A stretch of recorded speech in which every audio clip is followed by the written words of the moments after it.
Namun sementara Mun membuat kita bimbang untuk mengatakan kolonialisme sebagai kejahatan, ia dengan cepat mengutarakan kebaikannya.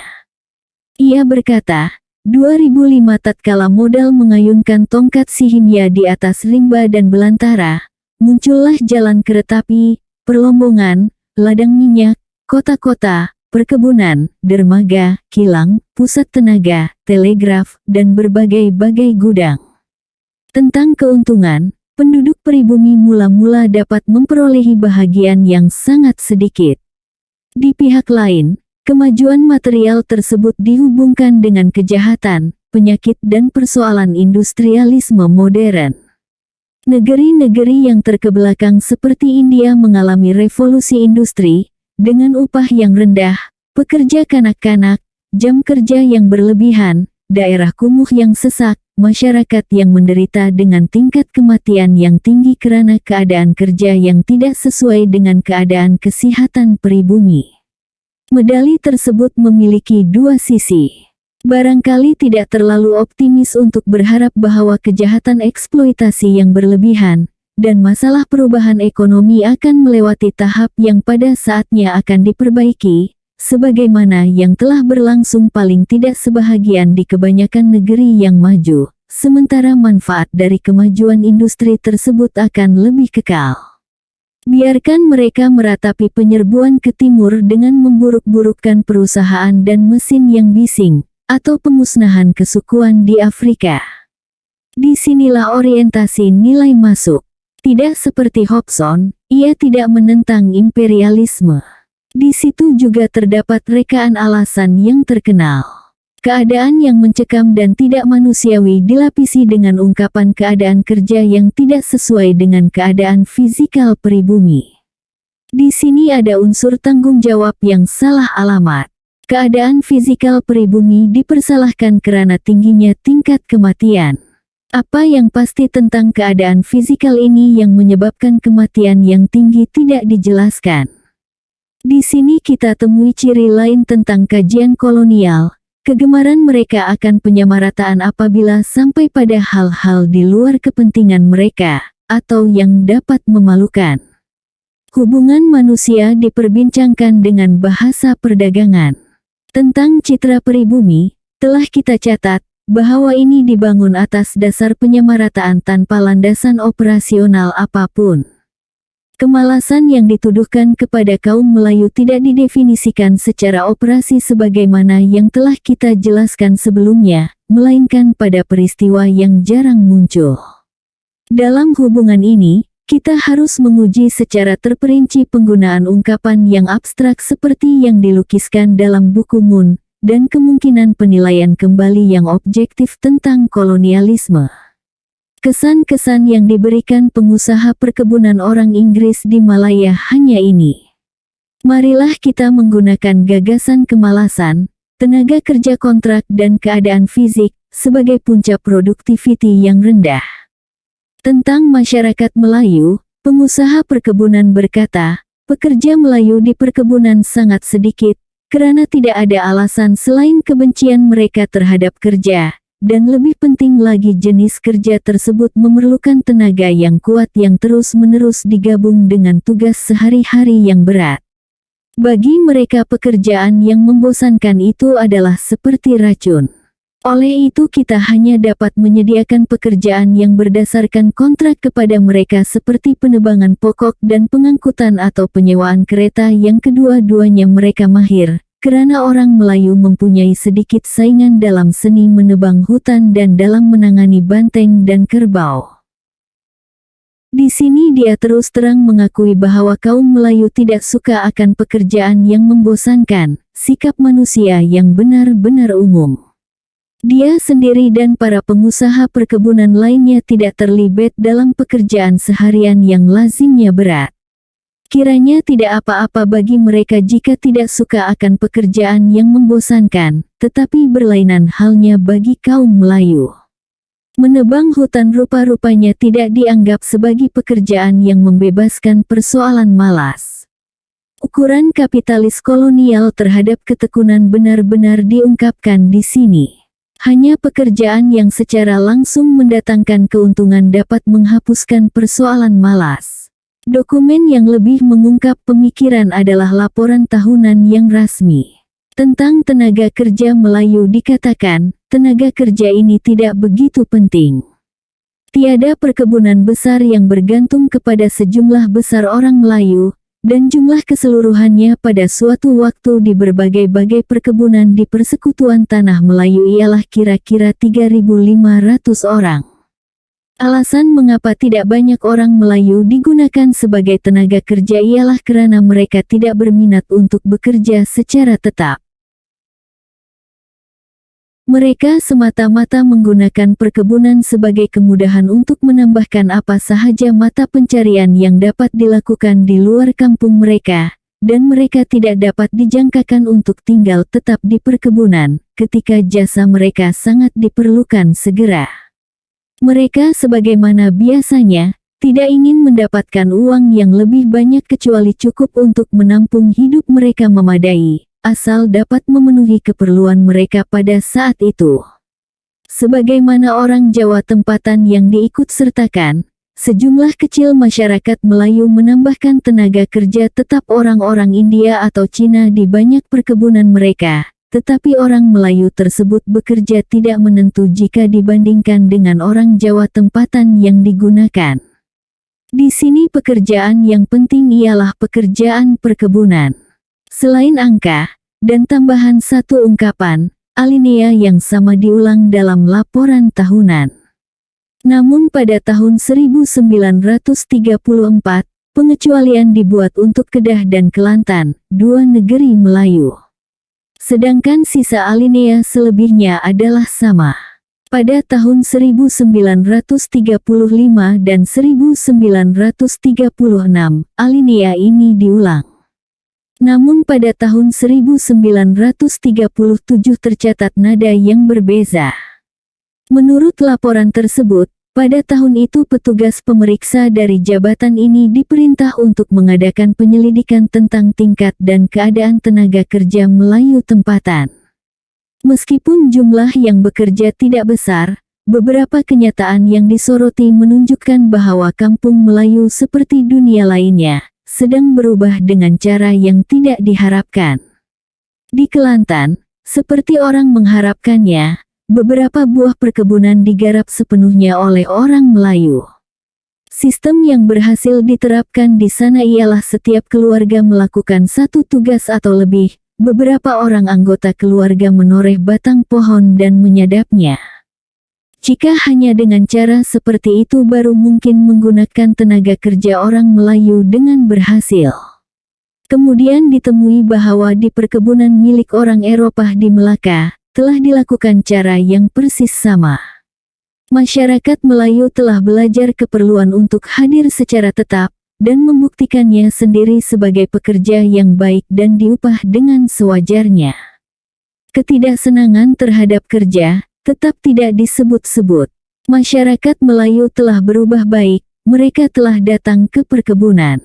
Unsur baru telah muncul, pekerjaan oleh keluarga dan pembayaran menurut upah semestinya. Sebelumnya, terdapat perbezaan nyata di kalangan orang Melayu. Setiausaha Kehormat Penempatan Melayu Kuala Lumpur, menghuraikan keadaan tersebut pada tahun 1908. Pada masa ini calon orang Melayu untuk saluran kerja di jabatan kerajaan, secara keseluruhan, lebih jelek dibandingkan dengan orang Tamil atau Cina. Tentu saja dia terkenal sebagai pemalas, yang apakah dibenarkan atau tidak, selalu berpegang pada kebiasaannya. Lebih-lebih lagi tingkat upah yang diberikan kepadanya dalam beberapa kenyataannya kurang daripada yang diberikan kepada orang Asia lainnya di Persekutuan Tanah Melayu. Baru-baru ini sajalah polis Melayu diberi gaji tinggi selaras polis kaum Sikh yang telah menikmatinya bertahun-tahun lamanya. Upah kepada kuli-kuli Cina masih lebih tinggi daripada upah kepada orang Melayu. Penolong guru Melayu memperoleh gaji yang lebih rendah daripada buruh Tamil. Para kerani Tamil Jaffna dibenarkan bercuti untuk menjenguk tempat asal mereka dengan separuh gaji, manakala kerani Melayu yang ingin mengunjungi orang tuanya pada masa cuti tidak dibayar sama sekali. Untuk mendapat cuti setengah gaji dia harus ke luar negeri. Pada tahun 1938, disebutkan terdapat kaum Melayu yang mempunyai tanggapan yang lebih baik terhadap kerja perkebunan karena sebahagian daripadanya diukur dengan sepeda. Sepeda kelihatan memainkan peranan yang penting dalam mendekatkan jarak antara kampung dengan perkebunan atau perlombongan. Jika seluruh faktor sejarah dan sosiologi dianggap melingkungi sikap masyarakat Melayu terhadap kerja perkebunan, maka hubungan yang umum dan abstrak tentang kemalasan akan kelihatan sebagai penyimpangan yang tidak menentu. Beberapa faktor ini telah dijelaskan, seperti perbedaan upah, keadaan yang berat, jarak yang jauh dari rumah dan kehidupan perkebunan yang terputus daripada komuniti. Semua ini merupakan alasan manusia yang biasa untuk menghindari pekerjaan yang khusus. Seseorang tidak perlu mempercayai pikiran yang abstrak seperti pada dasarnya malas dan tidak suka akan kerja terus-menerus, atau kebudayaan dan watak nasional, untuk menjelaskan pengelakan orang Melayu daripada kerja perkebunan. Sekiranya ciri ideologi kolonialah yang mengandaikan pikiran samar-samar tersebut, sebagai dalih yang mendukung ke arah yang nyata di segenap keruwetannya, kecuali dalam hal yang mempunyai kepentingan ekonomi dan pentadbiran. Pada anggapan pihak kolonial, tenaga kerja secara keseluruhan diperlakukan sebagai komoditi, proses yang abstrak dan statistis. Bagi mereka, pekerjaan berarti gejala orang yang bekerja untuk mendapatkan upah. Sejarah yang nyata tentang pekerjaan disembunyikan. Terhadap keadaan sejarah yang nyata itulah orang memberi reaksi. Jika suatu pokok pembicaraan seperti pekerjaan kontrak dibincangkan dengan penahanan kolonial, maka ia berarti ringgit dan sen, istilah dan keadaan rasmi tentang pekerjaan undang-undang yang melindunginya, hubungan dengan produktiviti, dengan imigrasi, dan dengan pelbagai keadaan umum yang mempengaruhi tenaga kerja.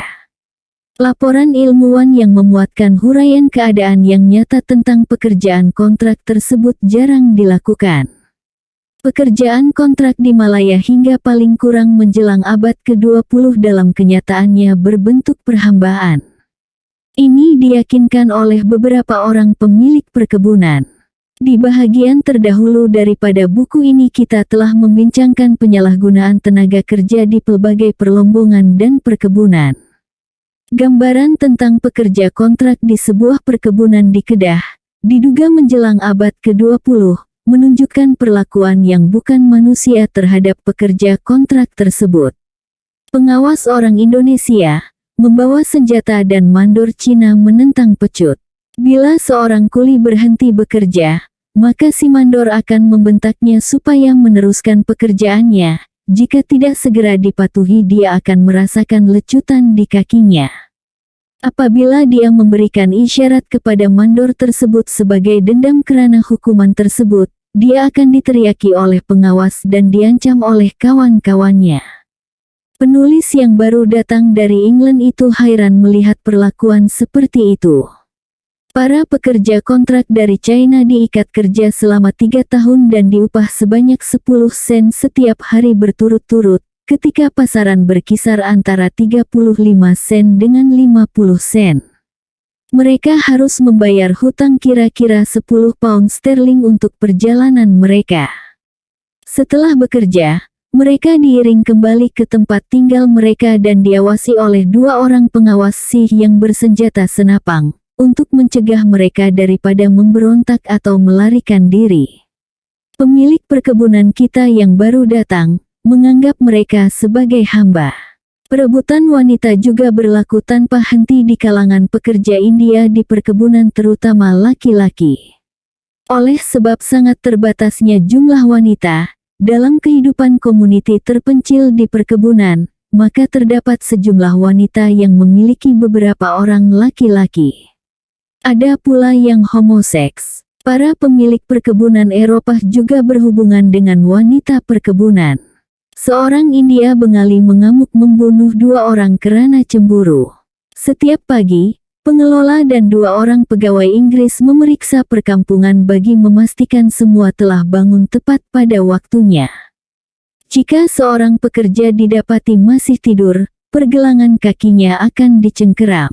Dengan renggotan yang cepat ia segera terjatuh dari dipan setinggi 2 kaki dari tanah dengan bunyi yang kuat. Oleh sebab itu di perkebunan selalu terdapat penyakit yang kadang-kadang, dan malah sering, yang membawa maut. Keadaan seperti itu hampir meluas, khususnya karena kemudahan yang buruk. Pekerja perkebunan terdiri daripada buruh kontrak India dan Cina. Yang banyak adalah orang India. Tentang pernyataan Moon, keadaan kerja yang tidak sesuai dengan keadaan fisikal Bahang Pribumi, apa yang menurut siratan sejarah sama sahaja dengan sikap yang tidak berperasaan dalam kehidupan manusia. Tiada naluri yang salah pada keadaan fisikal pribumi. Hanya serangan malarialah yang membunuh ribuan pekerja. Pada tahun 1908, 21 buah perkebunan mempunyai jumlah kematian kira-kira melebihi 200 per 1000. Malaria adalah pembunuh pertama. Di 4 buah negeri, Persekutuan Tanah Melayu, dengan jumlah penduduk sebanyak 1,16 juta pada tahun 1929 terdapat 85.000 penderita malaria yang tercatat, yang terdapat di banyak rumah sakit dan 4.300 kematian berlalu pada tahun 1928 dan 1929. Pada masa ini terdapat kira-kira 72 orang tenaga kesehatan di daerah ini, 45 buah rumah sakit, 30 buah farmasi di kota dan 24 buah klinik bergerak. Wilayah tersebut adalah seluas 27.500 batu persegi. Kadar kematian akibat malaria di rumah sakit saja adalah 50,6 per 1000 atau 5%. Perbandingan antara penduduk dengan dokter adalah 1,16. Jumlah pesakit malaria dan penduduk yang mati akibatnya di daerah tersebut seluruhnya tentunya akan berlipat ganda daripada jumlah yang ada di rumah sakit. Pembunuh terbesar yang kedua adalah TBC paru-paru.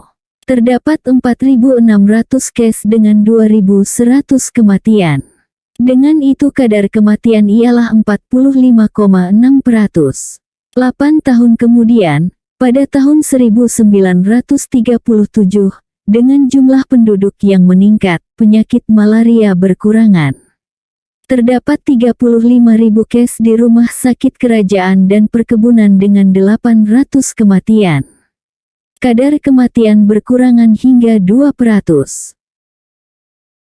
Pada tahun 1937, dari 1994 penderita penyakit TBC paru-paru, 791 orang diantaranya mati dan karena itu kadar kematian menjadi 39,8%. Terdapat sedikit pembaikan karena kemajuan ilmu kedokteran dunia secara umum, tetapi perbezaan tetap menyolok antara negeri Inggris dengan tanah jajahannya. Bagi seluruh Malaya pada tahun 1939, perbandingan antara doktor dengan penduduk adalah 1,4 per 10. Penyakit terbesar yang ketiga di Malaya ialah penyakit kelamin. Pada tahun 1929, terdapat 6.000 penderita yang dirawat di Rumah Sakit Persekutuan Tanah Melayu. Pada tahun 1937, di Singapura sahaja terdapat 22.800 pesakit baru daripada 1,25 juta penduduk dan 185.000 pesakit lama.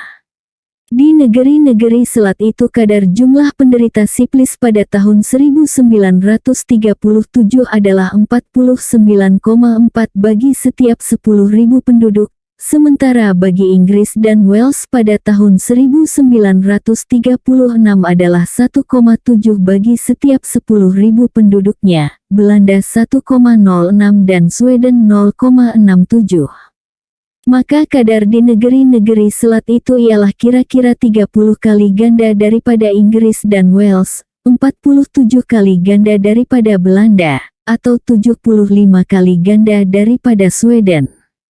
Pada tahun 1944, para pengarang buku tentang epidemiologi membuat kesimpulan berikut tentang keadaan kesehatan di Malaya. Kesehatan masyarakat, kemudahan rumah sakit dan perubatan di bawah pemerintahan Inggris, meskipun organisasinya cukup efisien dan terpelihara, namun tidak memadai bagi syarat-syarat kesehatan dan perubatan di negeri Melayu tersebut. Penyakit utama di Malaya, malaria, kelamin, disentri, TBC paru-paru, beri-beri, cirit-birit, dan radang paru-paru, terkecuali dua pertama, masing-masing memiliki kadar kematian yang beragam dari 10% hingga 50%. Yang tertinggi adalah akibat TBC. Sebenarnya penyebarannya yang tertinggi adalah malaria. Daripada 70.000 orang yang dibawa ke rumah sakit pada tahun 1928 di Persekutuan Tanah Melayu, 48.500 orang diantaranya menderita akibat malaria. Kematian akibat semua penyakit tersebut berjumlah 6.800. Oleh sebab itu kadar kematian secara umum menjadi 9,7%. Pertumbuhan kebanyakan penyakit ini seperti malaria, TBC, penyakit kelamin, disentri, merupakan akibat kapitalisme kolonial. Pembangunan permukiman yang gegabah, penduduk yang padat, sanitasi dan saluran kotoran yang buruk, pelacuran, kebiasaan yang membahayakan kesehatan seperti menghisap candu dan meminum minuman keras di antara yang sederhana, berlangsung sejak munculnya perlombongan dan perkebunan dengan urbanisasi pelayannya. Kita akan membatasi kajian kita dengan penyakit terbesar, malaria, berdasarkan pertemuan seorang doktor kolonial dengan hubungan ideologi kolonial yang tegas. Faktor-faktor utama yang menyebabkan berjangkitnya malaria adalah merosakkan tanah dan pembinaan jalan. Jalan dan berbagai-bagai pekerjaan umum lainnya, yang menimbulkan tempat-tempat berkembangbiaknya nyamuk, merupakan perantara penting dalam menyebarluaskan malaria dan filaria.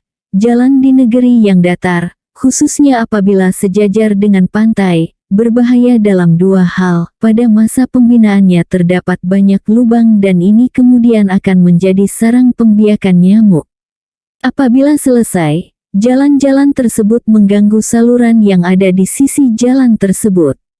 Tempat tinggal pekerja terletak berdekatan jurang di perkebunan atau tanah tinggi yang meluaskan jangkitan malaria di kalangan pekerja. Jalan kereta api sepanjang 28 batu yang dirampungkan pada tahun 1914 mengakibatkan berjangkitnya malaria. Apabila saja malaria berjangkit di suatu daerah, ia akan menular lagi ke daerah yang sebelumnya telah dibersihkan daripada malaria. Pekerja perkebunan imigrasi terutama sekali merupakan mangsa yang mudah diserang. Mereka hidup di daerah-daerah yang banyak terdapat nyamuk malaria. Pekerja imigran yang baru saja datang tiba-tiba diserang penyakit ini. Di antara mereka tiada yang berasal dari wilayah yang dilanda kelaparan di India, tahun 1906. Merebaknya malaria dengan berleluasa tidak berhubungan sama sekali dengan keadaan fisikal mereka. Hal ini lebih berkaitan dengan keadaan ekonomi mereka. Yang miskin mati karena sakit, tetapi tidak bagi yang mampu. Ketahanan jasmani orang miskin dan kemudahan perubatan adalah rendah dibandingkan dengan orang-orang yang kaya. Pada tahun 1909, daripada 29 orang Eropa yang menetap di 10 perkebunan di tanah bukit di Selangor, pada suatu ketika terdapat 25 orang yang menderita sakit malaria. Pada masa ini Watson dapat mengatakan bahwa tidak ada orang Eropa yang mati karena malaria. Pada masa ini ribuan pekerja, petani, dan penduduk desa yang miskin meninggal dunia karena malaria. Namun jika kita membalikkan keadaan, yaitu orang Eropa menjadi pekerja ladang, dan berasal daripada kelompok yang miskin di tempatnya, maka ribuan orang daripada mereka akan meninggal dunia. Kemudian dalam dasawarsa berikutnya kadar kematian semakin meningkat. Perawakan orang timur sama saja. Hanya keadaannya yang telah berubah. Perubahan ini disebabkan adanya kenyataan bahwa malaria menyedot dana kapitalis. Daripada seluruh keberhasilan dan dalam kenyataannya, bertahannya pertanian tropika bergantung kepada tenaga kerja yang sehat dan kuat. Perkebunan tidak dapat berfungsi dengan cekap karena biaya perubatan yang tinggi. Tenaga kerja berkurangan di bawah kadar pengeluaran yang optimum. Banyak pekerja meninggalkan perkebunan. Inilah contoh sesungguhnya dan kenyataan yang seringkali diabaikan dalam telaah kolonial tentang jajahannya. Persoalannya pertama disebabkan kuasa kolonial, kemudian diusahakan pemecahannya. Lalu mereka meminta penghargaan untuk hal tersebut. Malaria adalah salah satu contohnya. Seperti halnya Watson, Ketua Pegawai Perubatan Persatuan Rumah Sakit Ladang di Persekutuan Tanah Melayu berpendapat, jika sejarah perusahaan tropika yang lain harus diambil sebagai petunjuk, maka pembukaan ladang khususnya yang dilakukan oleh pekerja yang didatangkan, berkemungkinan mengakibatkan berjangkitnya malaria yang boleh membunuh, dan kehidupan menjadi amat berharga bagi orang-orang Eropa dan Asia. Rumah sakit saya kembali menunjukkan betapa beratnya penderitaan pekerja ladang yang ada, dan saya memutuskan untuk mempelajari persoalan tersebut dengan lebih terperinci lagi. Belum pernah ada usaha untuk mengkaji penerapan kapitalisme kolonial di Malaya, yang berbentuk perlombongan dan perkebunan, dilihat dari segi biaya kehidupan manusia. Ribuan yang mati di bawah pohon getah dan di dalam terowong lombong, di sepanjang jalan dan rel kereta api, menyentuh perasaan dan perhatian kita. Mereka seharusnya tidak diremehkan dengan sinis sebagai angka-angka dalam neraca pembangunan kolonial. Namun tiada apa-apa dalam ilmu-ilmu sosial yang menghalang seorang ilmuwan sosial untuk berbicara terus terang. Membuktikan penghisapan yang benar-benar ada, melukiskan kesengsaraan, kebengisan, dan penindasan selama itu. Persoalannya di sini adalah pelukisan kenyataan yang tepat, bukan pembolehan usaha itu. Seorang pekerja perkebunan yang miskin menderita akibat disentri yang membawa maut, menunjukkan pengalaman betapa sengsaranya serangan penyakit itu dan kesengsaraan tersebut adalah suatu kenyataan. Ilmu-ilmu sosial tidak menutup kenyataan yang ada. Begitu pula keadaan yang menyedihkan tentang kehidupan perkebunan di sekitar awal abad ke-20 di Malaya, merupakan suatu kenyataan. Satu-satunya perbezaan yang ada ialah bahwa keadaan lebih rumit dan sulit untuk dilukiskan, daripada contoh sederhana tentang disentri.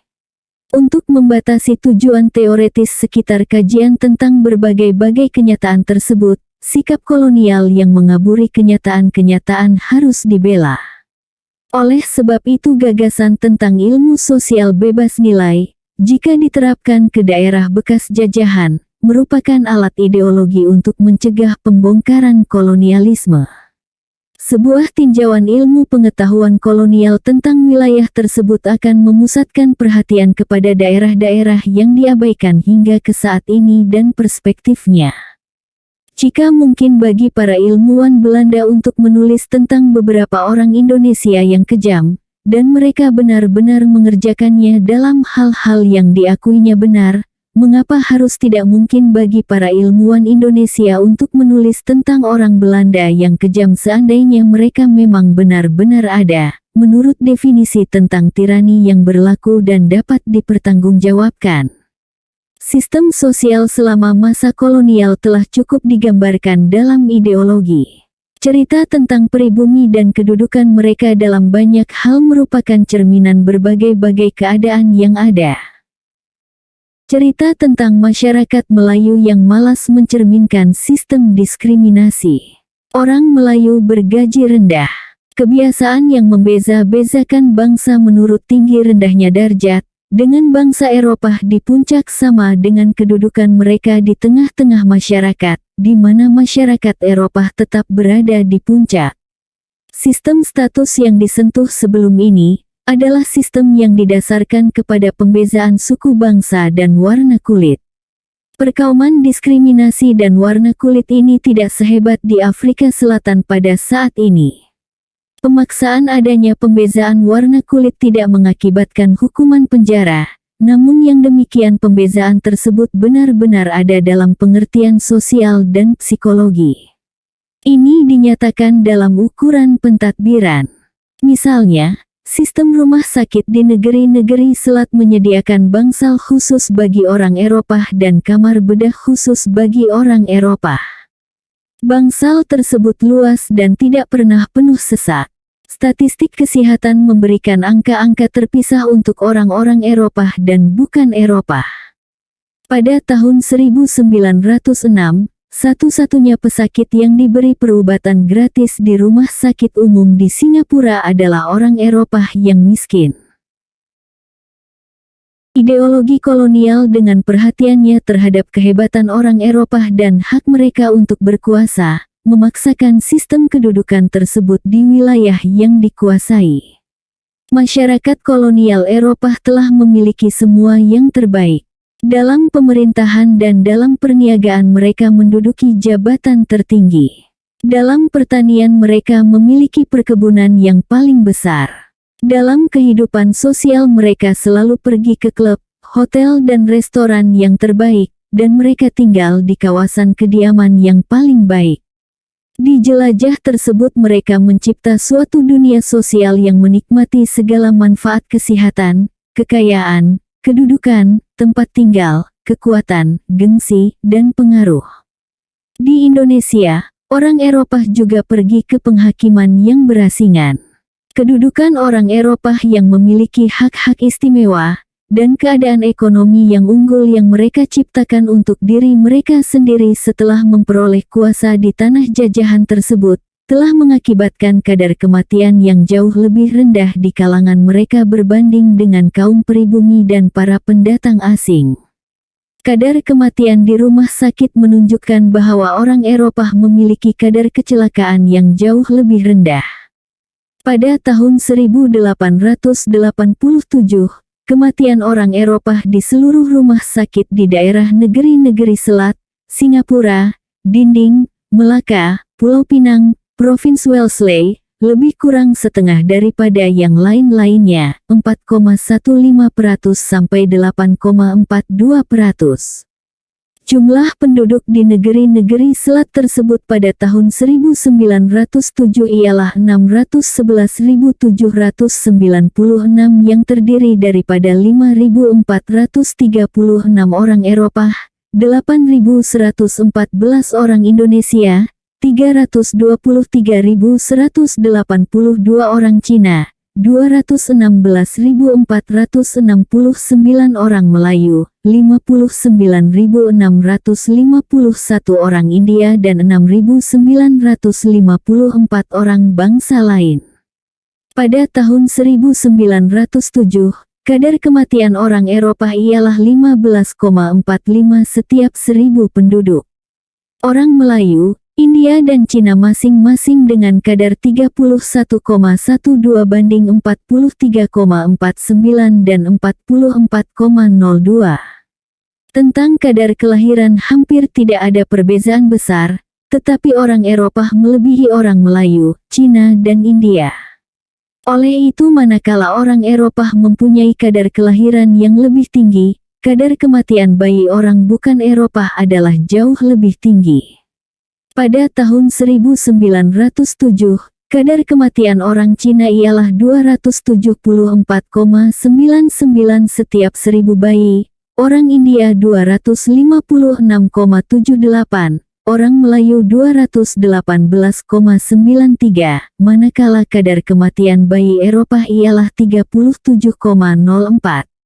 Dalam jumlah keseluruhan terdapat 5,883 orang Melayu yang lahir pada tahun 1907 dan 1,365 orang meninggal dunia, manakala 162 orang bayi Eropah lahir dan hanya 6 saja yang mati. Pada tahun 1927 berlaku gejala yang sama. Seluruh penduduk di negeri-negeri selat pada tahun 1927 berjumlah 1.059.968 orang. Penduduk Eropah berjumlah 11.305 orang, Cina 615.149 orang, Melayu 270.552 orang, India 141.777 orang, dan bangsa lain 10.800 orang. Kadar kematian setiap 1.000 orang Eropah adalah 8,67 manakala orang Melayu 36,68, Cina 33,34 dan India 32,40. Maka kadar kematian orang bukan Eropah lebih daripada 4 kali ganda orang Eropah. Kadar kelahiran orang Eropah menunjukkan perbezaan yang besar berbanding dengan kadar kelahiran orang Melayu yang 43,03. Kadar bayi orang Eropah ialah 19,37, Cina 35,27, dan India 22,08. Secara statistik, kadar bayi orang Eropah adalah yang paling cermat dengan mengambil kira ukurannya, tempatnya, dan kebiasaan pentadbiran penduduknya. Menyusul kemudian Cina dan India, sementara kadar orang Melayu adalah yang paling tidak cermat. Sudah tentu lebih banyak lagi berlaku kelahiran dan kematian di kalangan masyarakat Melayu yang lebih banyak terbesar di kawasan luar bandar. Kita membatasi angka-angka pada negeri-negeri selat karena di daerah inilah pencacahan paling awal dilakukan dan yang statistiknya paling maju pada waktu itu. Lebih jauh lagi, merupakan daerah yang paling dikembangkan oleh kolonialisme, semenjak daerah itu berada di bawah kuasa langsung Inggris. Tidak ada Kesultanan Melayu di sana. Kadar kematian bayi bahkan sangat menyolok. Kadar bagi orang Eropah ialah 18,27 per 1.000 penduduk, manakala bagi kaum Melayu, Cina dan India masing-masing ialah 269,03, 188,45 dan 208,24. Oleh itu kadar kematian bayi bagi ketiga-tiga kelompok masyarakat tersebut rata-rata adalah 13 kali lebih tinggi daripada masyarakat Eropah. Pada masa yang sama, kadar kematian bayi di England dan Wales adalah 70 bagi setiap 1.000 penduduk. Pada tahun 1937, penduduk negeri-negeri selat berjumlah 1.245.739 orang, terdiri daripada 14.397 orang Eropah, 770.645 orang Cina, 294.565 orang Melayu, 142.703 orang India, 12.402 orang Indonesia dan 11.657 orang bangsa lain. Kadar kematian bayi Melayu masih sangat tinggi. Di Melaka sebesar 215,12 per 1.000, 30 tahun sebelumnya dapat dipastikan ada kemajuan, tetapi masih tetap ada perbezaan yang besar antara masyarakat Eropah dengan masyarakat lainnya. Ada kemajuan di beberapa daerah dan kemerosotan di daerah lainnya. Contoh yang menyolok adalah penyakit kelamin. Pada tahun 1887, terdapat 3.213 penderita yang menghidap penyakit kelamin dimasukkan ke rumah sakit. Ini adalah 0,5% daripada jumlah penduduk pada tahun 1907. Pernah 0,8% daripada jumlah penduduk tahun 1887 tidak dicatatkan dalam laporan tahunan. Pada tahun 1937, setengah abad kemudian, peratus penduduk yang berpenyakit kelamin telah melebihi 20%. Seluruh jumlah penduduk negeri-negeri Selat antara tahun 1933 dengan 1937 berkisar antara 1,04 juta dan 1,25 juta orang. Pada masa ini, Jabatan Kesehatan menerima 110.000 pesakit baru yang menderita penyakit kelamin. Jumlah yang pernah dirawat sebelumnya ialah di sekitar 1,04 juta orang. Seandainya seorang pesakit kembali ke klinik atau rumah sakit sebanyak 15 kali, berarti telah ada 69.000 tambahan case. Oleh itu jumlah case yang ditangani akan menjadi kira-kira 179.000. Statistik tersebut tidak memasukkan case pengiriman tenaga kesehatan dan berbagai-bagai layanan yang lain. Di samping itu masih ada case yang peratusnya besar yang dirawat di luar klinik kerajaan. Dianggarkan 13,2% case diobati dengan cara tradisional. Oleh itu statistik kerajaan hanya menggemukkan case-case yang diobati secara perubatan modern. Berdasarkan itu saja, 14,3% penduduk menderita penyakit kelamin. Kelompok ini mereka yang terbatas daripada perawatan kerajaan hanya 86,8% daripada mereka yang diobati dengan perubatan modern. Termasuk mereka yang dirawat secara tradisional, peratusnya seharusnya melebihi 20% berdasarkan perkiraan yang sangat konservatif. Negeri-negeri Selat telah menjadi punca penyakit kelamin yang merisaukan. Pada tahun 1907, laporan tahunan menyebutkan jumlah rumah pelacuran dan pelacuran di negeri-negeri Selat. Di sana terdapat 3.867 orang pelacur dan 541 rumah pelacuran. Ada 28 orang pelacur Eropa yang semuanya beroperasi di Singapura. Rumah pelacuran itu sendiri diperkenalkan ke Malaya semasa pemerintahan kolonial. Pada tahun 1937, jumlah itu telah meningkat.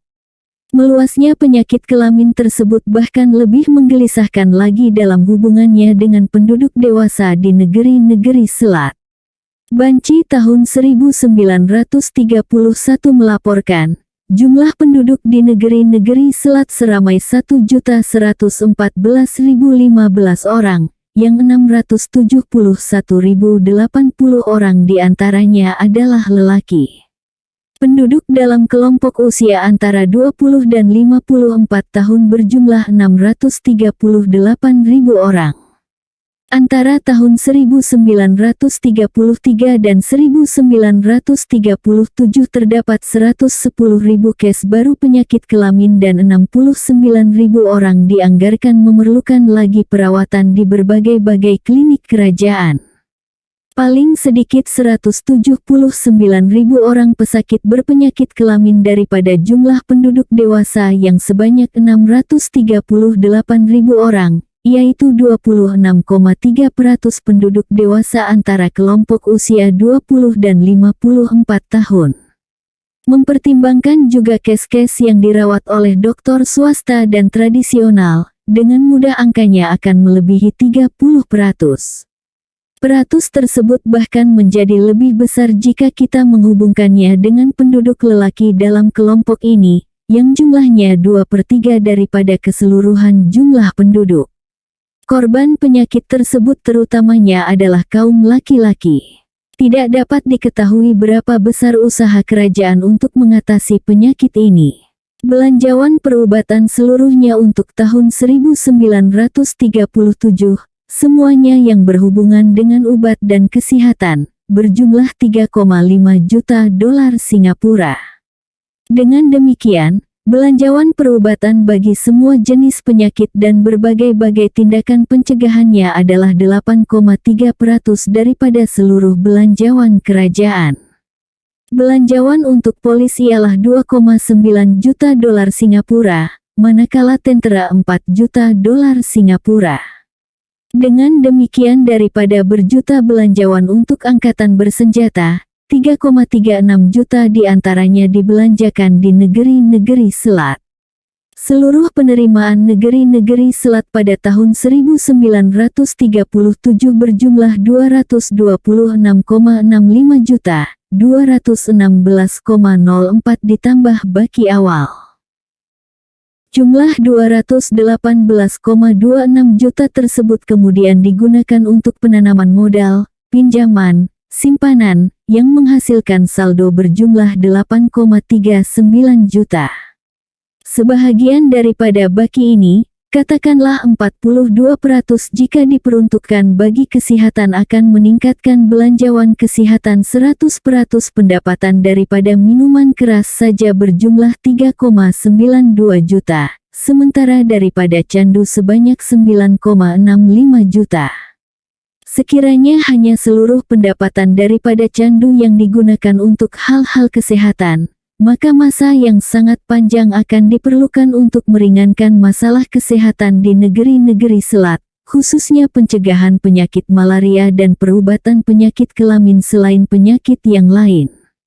Meluasnya penyakit yang membawa kematian di kalangan penduduk pribumi dan juga tingginya kadar kematian di kalangan orang timur asing tersebut, merupakan kenyataan yang digunakan oleh ideologi kolonial untuk membuat kesimpulan bahwa kaum pribumi adalah lemah dalam hampir segala bidang, kecuali dalam hal kadar kelahiran, kaum pribumi dinyatakan lemah. Dari segi ekonomi, politik, teknologi, ketenteraan dan pendidikan, dinilai berdasarkan kapitalis modern, penduduk pribumi telah tertinggal di belakang. Ini nyata sejak abad ke-18 ke hadapan.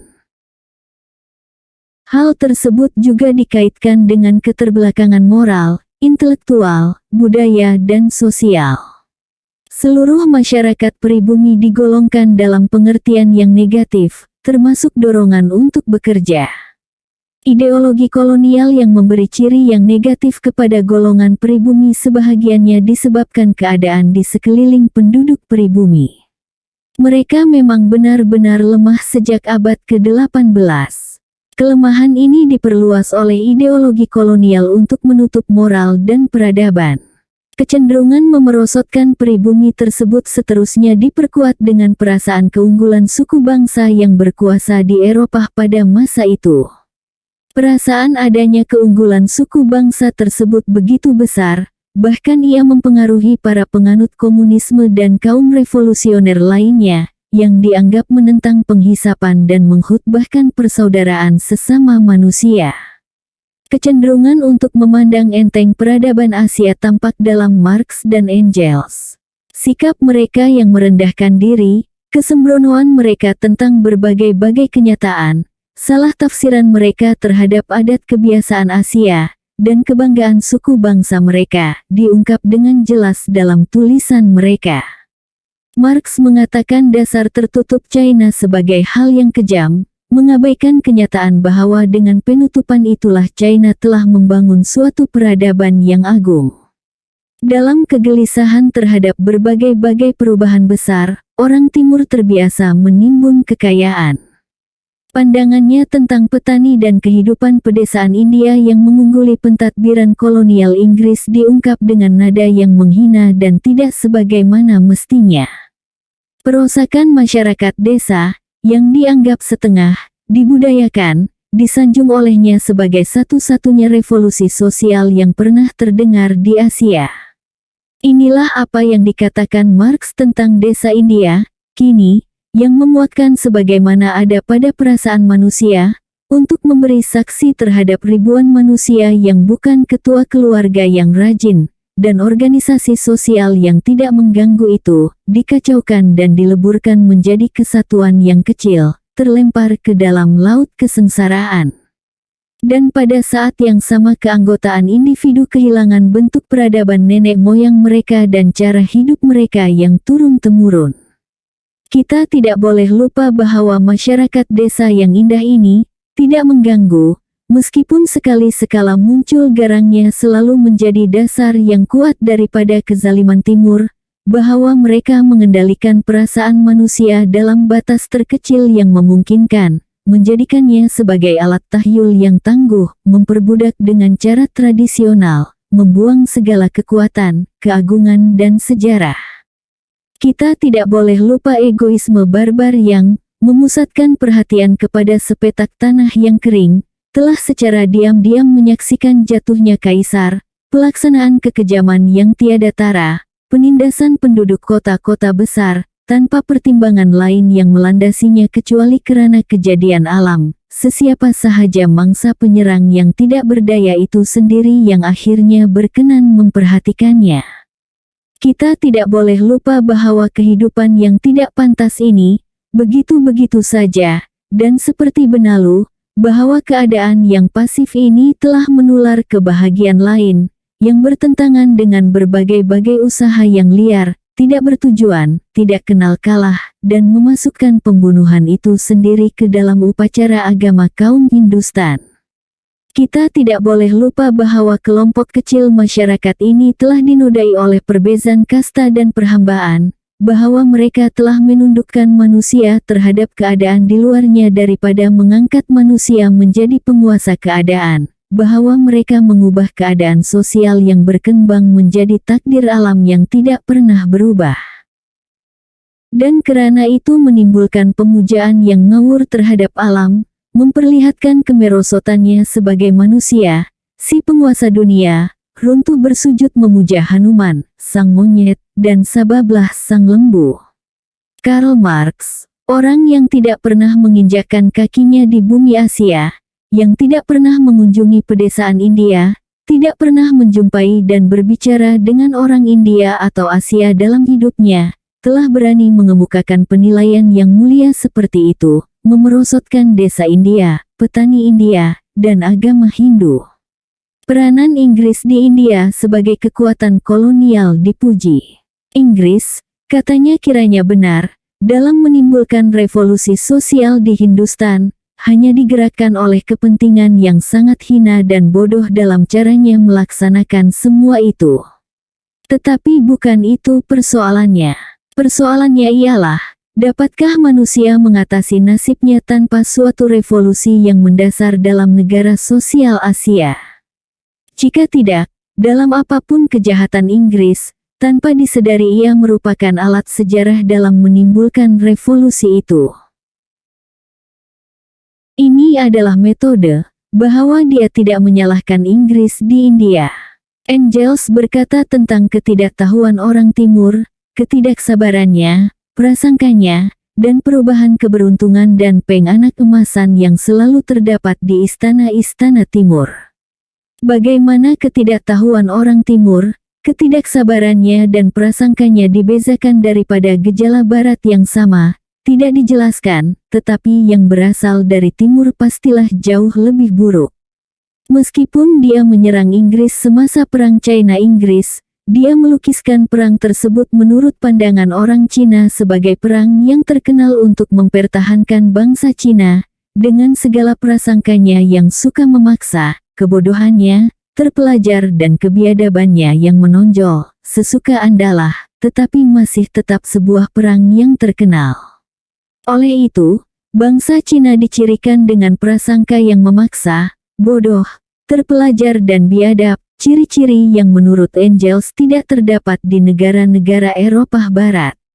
Dalam huraian mereka tentang masyarakat mereka sendiri, Marx dan Engels menggunakan istilah kelas, untuk masyarakat yang lain mereka sering menggunakan istilah suku bangsa. Oleh sebab itulah Engels menganggap apa yang disebutnya kaum Moro di Aljazair sebagai suku bangsa yang mempunyai moral yang sangat rendah. Engels, penganjur persaudaraan antar bangsa yang disegani, menunjukkan dengan jelas adanya anggapan tentang kehebatan suku bangsa. Dia berbicara tentang mudah tertipunya orang Celtic sehubungan dengan politik Irlandia, dalam suratnya kepada Bernstein, seorang Jerman terhadap orang-orang Perancis dan Itali. Dia bersetuju dengan kolonialisme, meskipun seorang sosialis. Dalam suratnya kepada Karl Kautsky pada tahun 1882, dia menulis sebagai berikut, menurut pendapat saya, koloni yang sebenarnya, yaitu negara yang dijajah oleh orang Eropa, Kanada, Tanjung Harapan, Australia, semuanya akan merdeka. Di pihak lain, negara yang dihuni oleh penduduk pribumi, yang dengan mudah ditundukkan, India, Aljazair, milik Belanda, Portugis dan Spanyol, harus diambil alih untuk sementara waktu oleh kaum proletar dan diketuai secepat mungkin menuju kemerdekaan. Bagaimana proses ini akan berkembang adalah sulit untuk diperkatakan. Dalam hal ini, pandangan Engels sama dengan mereka yang melakukan tugas pembudayaan, dengan satu perbezaan saja yaitu tugas tersebut harus berbentuk sosial. Pandangan kolonialisme inilah yang telah menguasai kaum sosialis selama puluhan tahun. Saudaranya, Bernstein, secara terbuka menganjurkan kolonialisme Jerman, dengan menggunakan alasan yang aneh dan tidak logik. Bernstein berkata, andai pun tidak patut dicela karena menikmati hasil daripada berbagai-bagai perkebunan tropika, kita tidak dapat melakukan sendiri penanaman tersebut. Bukan iklimnya, tetapi kunci persoalannya adalah masalah lain yang menentukan. Tidak perlu dipertimbangkan bahwa penguasaan tanah oleh orang Eropa akan merugikan kaum pribumi dalam menikmati hidupnya, dan hingga kini hal tersebut selalu tidak menjadi persoalan. Lebih-lebih lagi, hanya hak bersyarat kaum biadab atas tanah yang mereka kuasai yang dapat diakui. Peradaban yang lebih tinggi pada akhirnya dapat menuntut hak yang lebih tinggi. Bernstein melontarkan pandangan para ahli bahwa hal ini adalah metode, bukan prinsip kolonialisme yang salah. Bernstein pemikir sosialis Marxis yang berpengaruh di Jerman. Logikanya aneh. Jika orang Jerman suka pisang tropika, maka negeri tropika diharuskan menanam pohon tersebut. Namun jika orang Jepun menggemari kentang Belanda, maka tidak ada hak bagi orang Jepun untuk memaksa Belanda. Dalam Kongres Antarabangsa Stuttgart kedua pada tahun 1907, Bernstein meminta perkenan Marx dan Lassalle bagi pandangan prokolonialisnya, perwalian sampai ke tahap tertentu daripada kelompok masyarakat berbudaya terhadap yang tidak berbudaya, telah dianggap sebagai keperluan. Ada perdebatan yang menyeru antara mereka yang mendukung dan menentang kolonialisme menurut pendirian mereka. Kautsky salah seorang sosialis terkemuka yang menentang kolonialisme. Tetapi pertemuan antara bangsa dua sosialis mengambil pandangan kaum reformis tentang kolonialisme, hanya mengutuk bentuk kapitalisnya saja. Selama 20 tahun ia telah menjadi pandangan sebahagian besar kaum sosialis tentang kolonialisme. Antikolonialismenya telah dibatasi ke model kapitalis pada masa itu, yang dikutuknya. Pada tahun 1928, kaum sosialis antarabangsa menggunakan kebijaksanaan dalam kongresnya di Brussel yang menegaskan perlunya pemerintahan sendiri dan kemerdekaan. Kebanyakan kaum sosialis pada masa itu, termasuk Marx dan Engels, tidak bebas daripada pandangan yang berkiblat ke Eropa.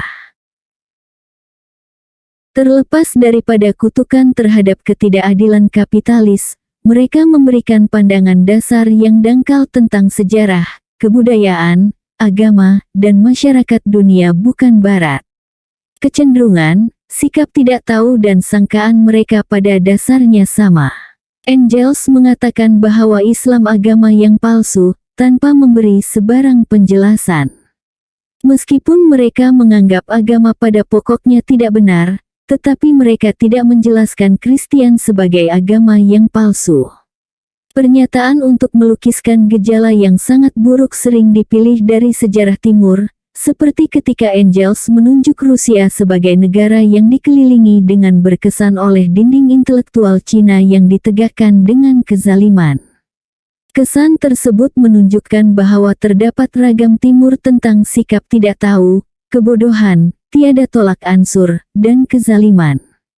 Ragam ini dianggap lebih buruk daripada yang berhubungan dengan Barat.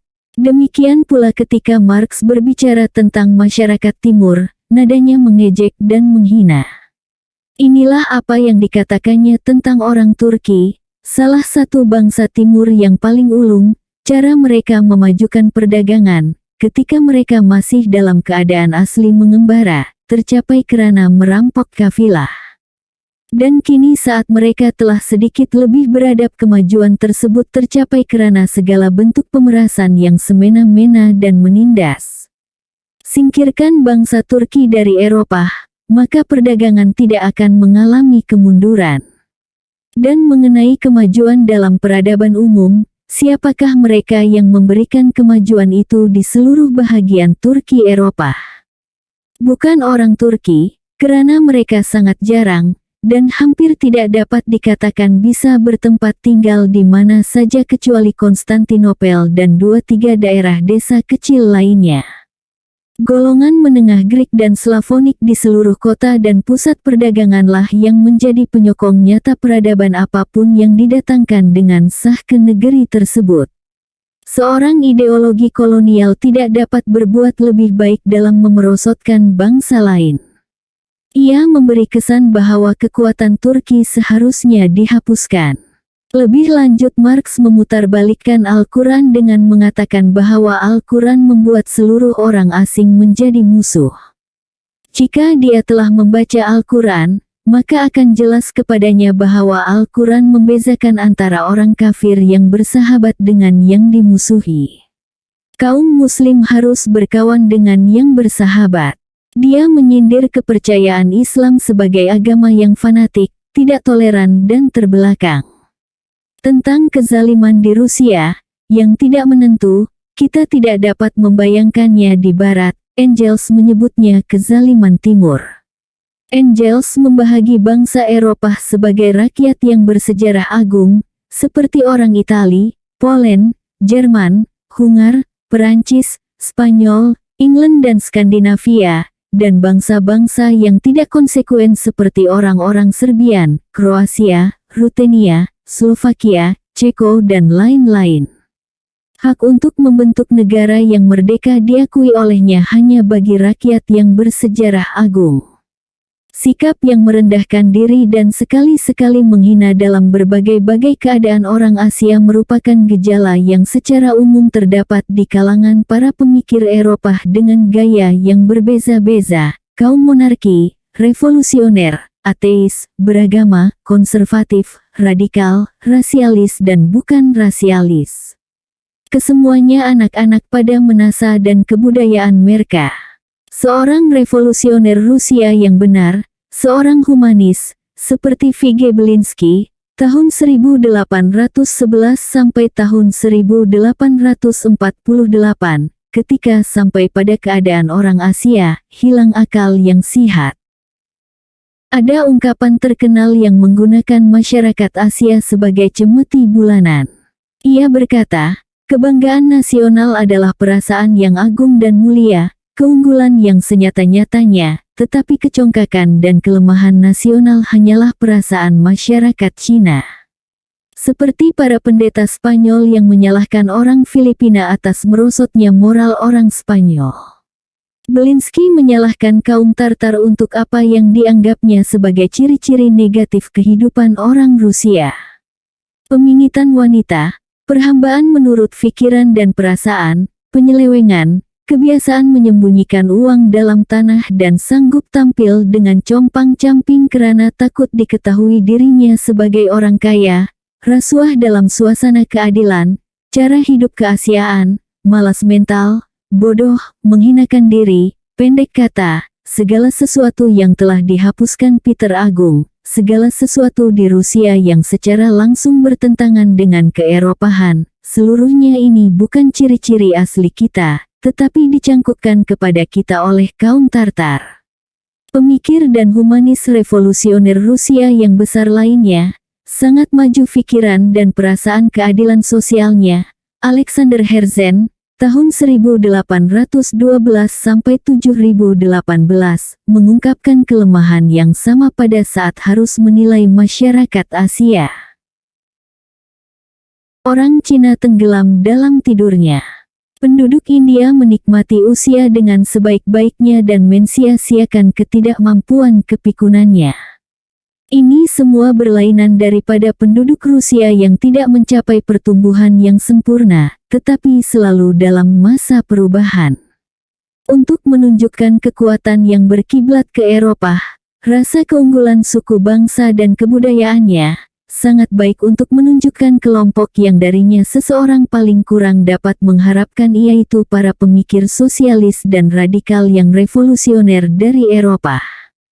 Hingga Perang Dunia Kedua, kelihatan adanya kecenderungan yang kuat di Eropa yang memandang dunia Asia dan bukan Eropa sebagai dunia yang rendah, tidak hanya secara teknologi dan keilmuannya tetapi juga secara moral, budaya dan agama.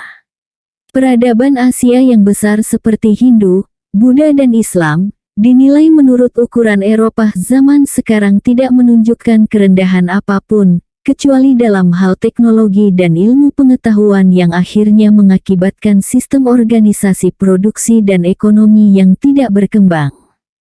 Keunggulan Barat dalam bidang ini membangkitkan tuntutan bahwa hal ini juga berarti keunggulan segala bidang, dan ini pun diterapkan berlaku surut ke dalam sejarah. Perasaan unggul dan besar inilah kiranya yang telah menyebabkan penyimpangan sejarah oleh para penulis kolonial, penguasaan prinsip tanggung jawab yang salah letak dalam penulisan sejarah, penempatan peristiwa di luar konteks, dan pembangunan cerita tentang pribumi yang dikelirukan. Usaha-usaha masyarakat Eropa itu sendiri yang bertujuan membetulkan cerita ini, bagi memperkenalkan ukuran objektiviti dalam kajian tentang kehidupan dan adat kebiasaan pribumi, dilakukan dari semasa ke semasa tetapi hanya berhasil sedikit. Setelah Perang Dunia Kedua, seorang penulis Belanda meringkaskan keadaan tersebut. Ia berkata, menjadi Barat dalam pendidikan dan pikiran, kita dengan mudah mengkritik atau menyalahkan adat dan kebiasaan yang erat hubungannya dengan mentaliti orang Timur. Apa yang tampak ganjil atau patut dicela bagi kita, selama berabad-abad telah sering membuktikan tidak hanya dapat diterima, tetapi juga memang satu-satunya pemecahan yang dapat dilaksanakan. Kenyataan bahwa Timur berbeza daripada Barat, seharusnya tidak secara otomatis berarti membuang adat istiadat Timur. Selama berabad-abad, anggapan dan tidak adanya pengetahuan ini telah menimbulkan kesan yang sangat buruk tentang penduduk pribumi. Orang Portugis telah memperingatkan orang Belanda bahwa kaum pribumi tidak dapat dipercayai. Kesan yang buruk ini telah bertahan selama VOC berkuasa, meskipun ada beberapa pengecualian yang nyata. Antara Perang Dunia Pertama dan Kedua, ada suatu kepentingan sejati di kalangan para pentadbir kolonial yang berpengaruh untuk memperbaiki keadaan penduduk pribumi, baik di Indonesia maupun Malaysia. Tetapi dasar perbaikan ini berada dalam struktur hierarki kolonial. Sebagaimana yang telah kita sebutkan di muka, bukanlah maksud kita untuk menilai manfaat kolonialisme yang dapat dipertimbangkan hanya setelah Perang Dunia Pertama. Ada 4 bidang yang menjelaskan persoalan manfaat tersebut, yaitu bidang pendidikan, bidang kesehatan, bidang mata pencarian, dan bidang kedudukan dan kekuasaan. Kita menilai tindakan kolonial itu berfaedah jika hal tersebut memperbaiki keadaan di keempat-empat bidang tersebut. Apakah penduduk pribumi telah memperoleh manfaat di bidang-bidang ini? Sebelum Perang Dunia Pertama pasti tidak. Setelah Perang Dunia Pertama, ada pembaikan di sana-sini, seperti apabila sebuah sekolah atau rumah sakit dibina. Tetapi tindakan ini, langkah kembali ini, harus dinilai dalam seluruh kaitan keuntungan dan manfaat yang diperoleh kuasa kolonial dari negeri jajahan tersebut, dan biaya sejarah dan sosial negeri yang berkaitan. Biaya sosial ini menghancurkan golongan pedagang. Hilangnya kebebasan untuk bergaul dengan berbagai-bagai bangsa dan negara, hilangnya golongan penguasa pribumi, hilangnya mobiliti golongan pribumi dan kedudukan mereka yang akan berpengaruhan pada zaman modern yang semestinya tidak dilarang oleh kolonialisme.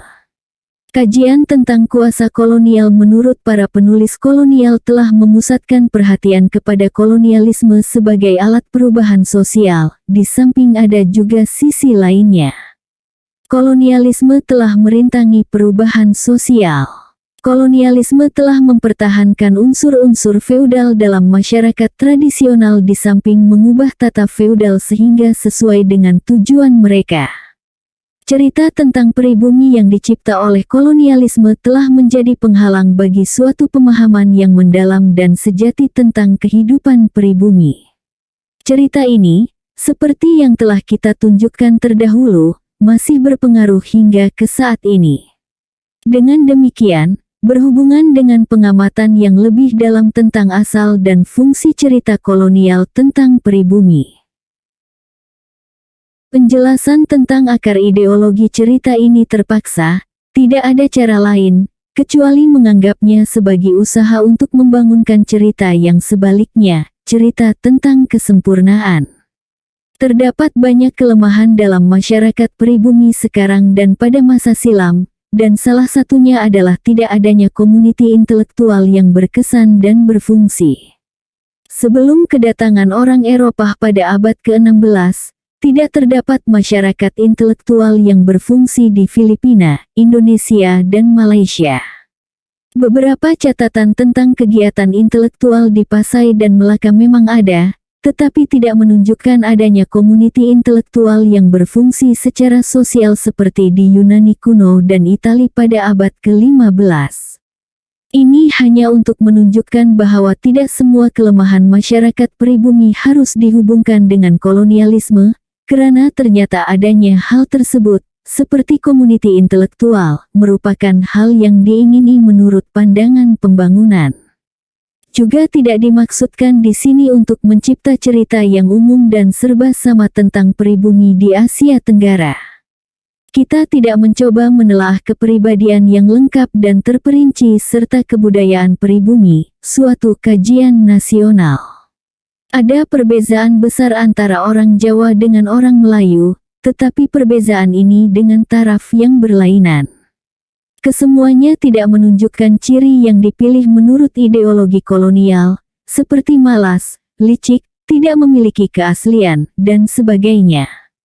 Namun yang demikian, ideologi kolonial telah mencoba menciptakan cerita yang serba sama dan negatif tentang pribumi. Penguasaan cerita ini ke akar ideologinya dan berbagai-bagai keadaan di sekelilingnya, merupakan tugas dewasa ini.